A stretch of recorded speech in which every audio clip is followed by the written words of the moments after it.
وهدى ورحمة للمؤمنين.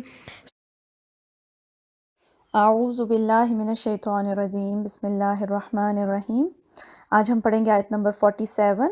ہم لوگ پڑھ رہے تھے حضرت عیسیٰ علیہ السلام کی ولادت کا واقعہ، کہ حضرت مریم کو بشارت ملتی ہے کہ ایک بچہ آنے والا ہے جو دنیا اور آخرت میں مقرب ہوگا اور پھر صالحین میں سے ہوگا۔ تو اب حضرت مریم اللہ تعالیٰ سے ہم کلام ہیں، اللہ تعالیٰ سے بات چیت کر رہی ہیں۔ یہ بالکل ایسے ہی ہے جیسے حضرت مریم کی والدہ کا واقعہ ہوا تھا نا، کہ جب وہ اللہ تعالیٰ سے ہم کلام ہوئی تھیں کہ بیٹے کی خواہش تھی اور بیٹی پیدا ہو گئی ہے۔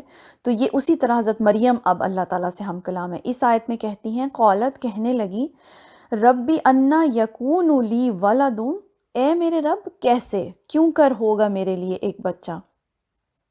بڑی انٹرسٹنگ بات یہاں سے یہ پتہ چل رہی ہے کہ اللہ سے جب وہ بات کر رہی ہیں نا تو ڈائریکٹ اللہ سے ہم کلام ہو رہی ہیں، جبکہ اللہ تعالیٰ جب حضرت مریم سے بات کر رہے ہیں تو فرشتوں کے تھرو بات پہنچائی جا رہی ہے۔ فرشتے جو ہیں وہ اللہ کی بات حضرت مریم تک پہنچا رہے ہیں، مگر جب حضرت مریم اللہ کو پکار رہی ہیں یا بات کر رہی ہیں تو ڈائریکٹ اللہ سے بات کر رہی ہیں، وہ بیچ میں فرشتوں کے تھرو نہیں بات پہنچا رہی ہیں اپنی۔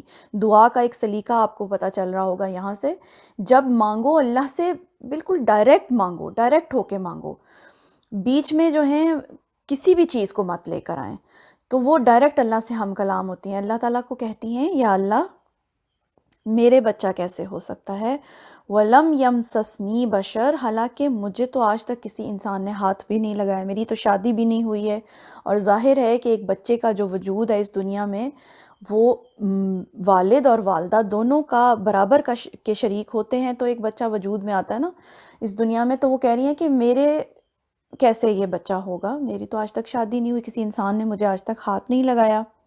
اور بہت ہی ایک نیچرل سوال ہے ان کا جو وہ اللہ سے کر رہی ہیں، کیونکہ ایک بہت ہی انہونی ہونے والی ہے، اور وہ اپنی حیرت کا اظہار کر رہی ہیں کہ کیسے یہ پاسبل ہوگا۔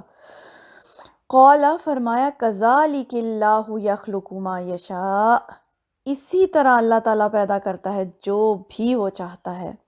یعنی وہ پھر وہی فرشتے جو ہیں اللہ کی بات پہنچا رہے ہیں کہ اللہ اسی طرح سے اپنی تخلیق کرتا ہے۔ اور یہاں سے ایک اور یہ بھی بات پتہ چل رہی ہے، چونکہ سورہ آل عمران نصارہ کو خطاب ہے، تو چونکہ نصارہ نے حضرت عیسیٰ کو اللہ کا بیٹا بنا دیا تھا، کچھ تو عیسائی ان کو ویسے گاڈ ہی کہتے ہیں، تو یہ بھی بتانا مقصود ہے یہاں پر کہ حضرت عیسیٰ علیہ السلام اللہ کی تخلیق ہیں، خلق اللہ ہیں، اللہ کی کریشن ہیں۔